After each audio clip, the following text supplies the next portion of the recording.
Kita lagi nonton Kak. Nah, sebelum mulai, aku mau bilang makasih dulu buat kalian semua yang udah nyempetin waktu untuk nonton video aku kali ini. Dan juga buat kalian yang baru pertama kali mampir di channel aku, salam kenal dulu ya, aku Clara. Hari ini aku udah pilihin kalian satu film yang menarik banget nih. Ini tuh film fantasi yang ceritanya benar-benar unik. Dan filmnya viral banget guys di sosmed. Jadi mudah-mudahan sih kalian suka ya. Di dalam film ini ada 3 kisah yang unik banget guys. Bakal ceritain tentang raja dan ratu yang selama ini susah dapat keturunan. Sampai akhirnya mereka ngelakuin hal yang ngeri banget. Mereka bikin ramuan dari jantung monster laut. Terus ada juga cerita tentang raja yang melihara kucing raksasa. Dan ada cerita tentang nenek-nenek yang nyamar jadi wanita muda buat dapetin cintanya raja. Iya, gimana? Udah pada penasaran belum nih? Gak usah lama-lama lagi, aku bakal langsung aja nyeritain film ini ke kalian. Tapi seperti biasa, aku mau minta tolong dulu dong guys buat like video ini. Dan jangan lupa bantu subscribe, terus nyalain juga lonceng notifikasinya ya guys. Biar kalian gak ketinggalan sama video-video terbaru dari aku. Dan aku juga lebih semangat kontennya. Jadi kisah pertama nyeritain tentang pasangan raja dan ratu di sebuah kerajaan. Mereka lagi nonton sebuah pertunjukan hiburan. Pertunjukannya tuh udah seru banget. Sampai orang-orang di ruangan itu pada ketawa. Tapi entah kenapa si ratu tetap aja nih cemberut, gak mau senyum. Ratu selalu aja marah-marah, mecahin barang-barang. Jadi ternyata ratu ini sedih. Karena udah lama menikah tapi belum juga punya anak. Sampai di suatu malam, ada satu dukun yang tiba-tiba datang nih ke kerajaan mereka. Si dukun bilang, sebenarnya ratu bisa punya keturunan, tapi ada syaratnya dan ngeri banget. Mereka harus menghabisi monster penunggu laut. Terus jantung monster laut itu harus diambil dan dimasak sama wanita perawan. Dan nantinya si ratu harus makan jantung itu. Si dukun yakin banget kalau cuma itu satu-satunya cara supaya ratu bisa hamil. Nah, karena raja tuh cinta banget sama ratunya, akhirnya dia setuju nih. Si raja mau nyelam dan menghabisi monster lautnya. Dia udah pakai perlengkapan, udah bawa tombak. Bener aja, di dalam laut ada monster besar yang lagi tertidur. Singkat cerita, raja akhirnya berhasil menghabisi monster laut itu. Jantung monsternya juga udah diambil. Tapi sayang, raja terluka parah tadi pas bertarung melawan monster lautnya. Bahkan akhirnya raja itu tewas. Si ratu yang gak punya perasaan ini gak terlalu peduli. Dia langsung ngebawa jantung monster laut itu balik ke istana. Dan dia merintahin pelayannya yang masih perawan buat masak jantung itu. Setelahnya ada keanehan yang terjadi nih. Pelayan yang perawan itu juga mendadak hamil.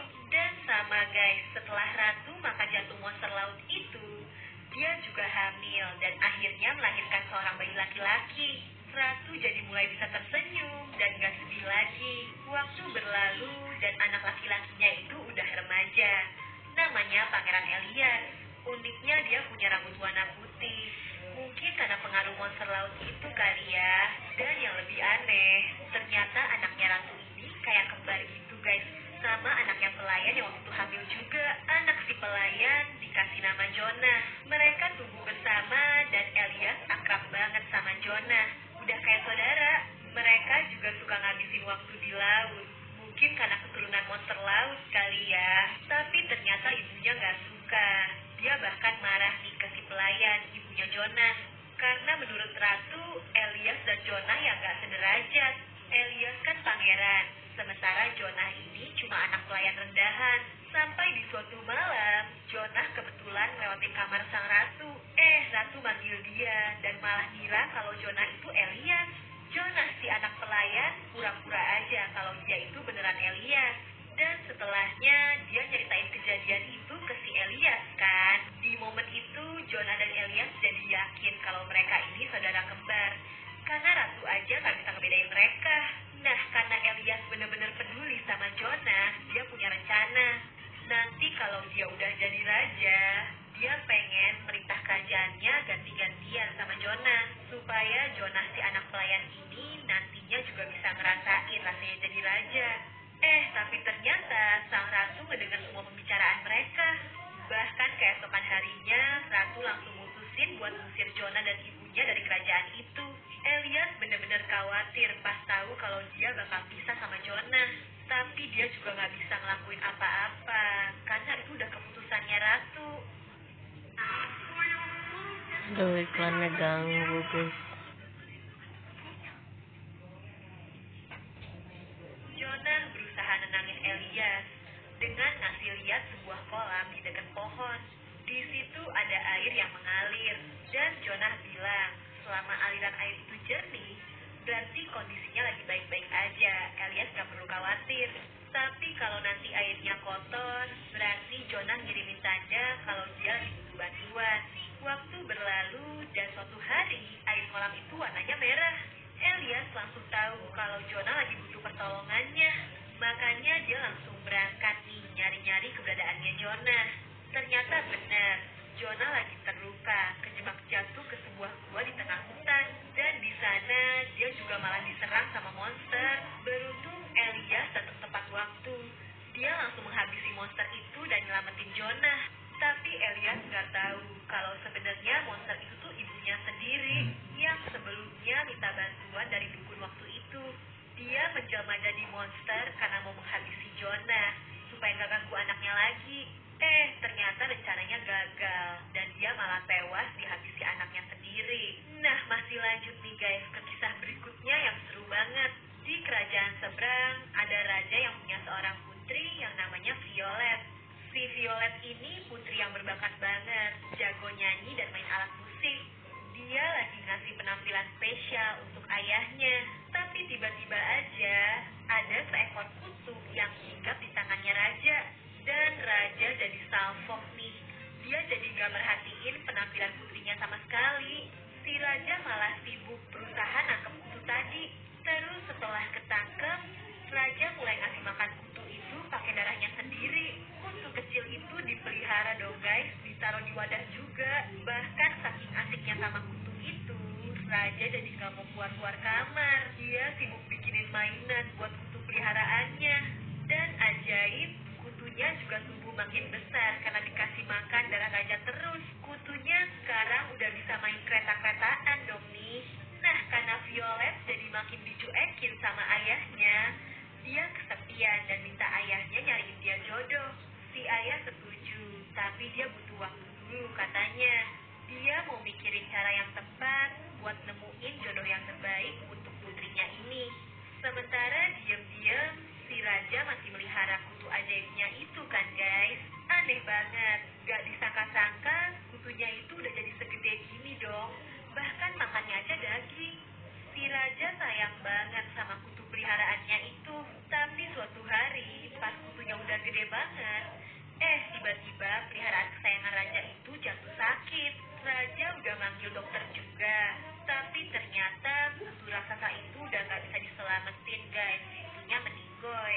Setelahnya raja malah jadi punya ide nih.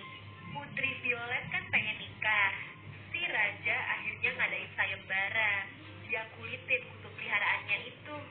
Dan pria-pria di wilayah itu boleh datang ke istana buat nebak sebenarnya itu kulit apa. Satu persatu pria mulai datang, megang-megang dan nebak. Tapi jawaban mereka salah semua.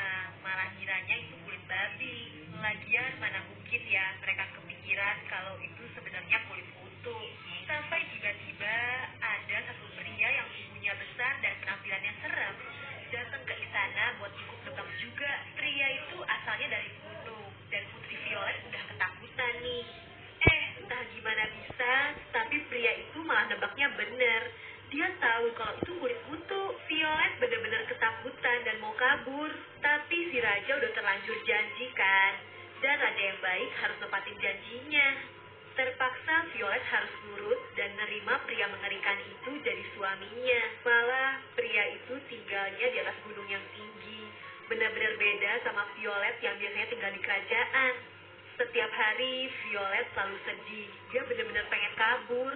Nah, pas pria nyeremin itu lagi pergi berburu, kebetulan banget Violet ngeliat di seberang ada seorang wanita. Violet langsung nyeritain kondisinya dan minta bantuan. Karena kasihan, wanita itu akhirnya setuju mau nolongin Violet. Keesokan harinya, pas pria ini lagi sibuk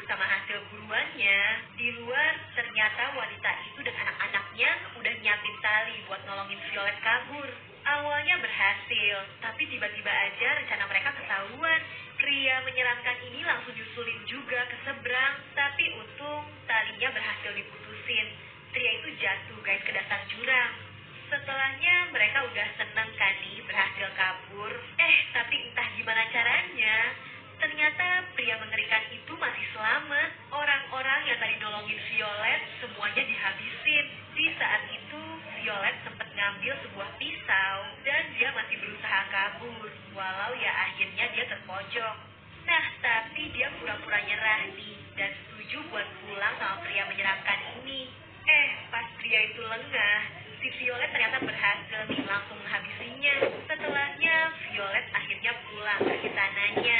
Dan ternyata selama ini Raja juga nyesel udah ngebiarin putrinya pergi sama pria itu. Dia sampai jatuh sakit. Setelah Violet kembali, Raja akhirnya nyerahin tahtanya. Terus Violet diangkat jadi ratu di kerajaan itu. Masih ada lagi guys kisah selanjutnya. Kali ini tentang seorang raja dari kerajaan lainnya lagi. Suatu hari dia ngedengar suara nyanyian yang benar-benar merdu dan dia kira yang nyanyi itu gadis muda kan. Padahal nenek-nenek ini nih suaranya emang bagus. Namanya Dora. Dia tinggal sama saudaranya yang namanya Ima. Gue paling sebel sama temen gue nih kalau dia ngomong, gue udah OTW ya. Padahal awalnya Dora gak berani nunjukin dirinya, karena Raja pasti gak akan mau kan sama nenek-nenek. Tapi karena dipaksa terus, Dora akhirnya setuju buat datang ke istana Raja dengan satu syarat. Dia cuma mau datang pas gelap, gak boleh ada cahaya sama sekali. Raja setuju, dan sebelum berangkat, Dora ngelakuin persiapan. Ima ngebantu Dora buat narik dan ngelem kulit keriputnya supaya kelihatan lebih mudah. Awalnya rencana mereka berhasil, tapi di pagi hari Raja sadar kalau Dora bukan gadis muda, tapi nenek-nenek. Raja yang marah langsung ngasih perintah buat ngebuang Dora ke hutan. Si Dora jatuh pingsan, tapi ada keajaiban yang terjadi dong nih. Pas bangun, dia tiba-tiba aja malah berubah jadi gadis muda beneran. Kebetulan Raja juga lagi berburu di hutan itu. Dan dia temuin Dora yang udah jadi muda dan cantik. Si Raja langsung jatuh cinta dan mau ngejadiin Dora ratunya. Gak lama hari pernikahan mereka pun tiba guys. Dora juga ngundang saudaranya nih, si Ima ke istana. Setelah melihat Dora yang secara ajaib jadi muda, Ima jadi iri dan penasaran. Dia maksa-maksa Dora buat ngasih tahu caranya. Dia mau jadi muda juga. Tapi ya Dora juga bingung. Malah Raja gak suka kalau Ima tetap ada di istana. Dia diusir. Ima yang putus asa sampai kepikiran hal yang gila banget. Dia ngedatengin seorang pengrajin, terus dia minta dikulitin. Dia pikir kulit muda yang baru bakal tumbuh ngegantiin kulitnya yang keriput.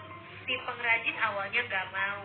Tapi Ima nawarin bayaran perhiasan yang banyak, yang sebenarnya hadiah dari Dora. Akhirnya pengrajin itu setuju, dan ngeri banget si Ima benar-benar dikulitin. Ya, bukannya jadi muda, tapi Ima malah luka parah. Bahkan akhirnya dia tewas. Di sisi lain, ternyata keajaiban kulit mudanya Dora juga gak bertahan lama. Perlahan kulitnya balik keriput lagi dong. Dan kalau ketahuan, Raja bisa-bisa marah dan menghabisi dia kan.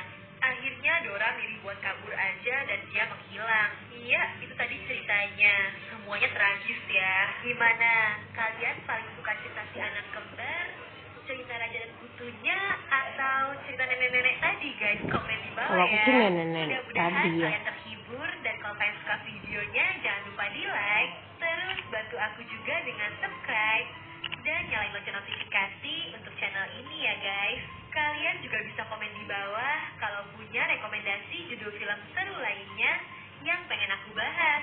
Oke deh, kayaknya sih cukup gitu dulu aja ya dari aku. Dadah. Jaga kesehatan kalian selalu, and I'll see you guys on my next video. Bye-bye. Bye-bye.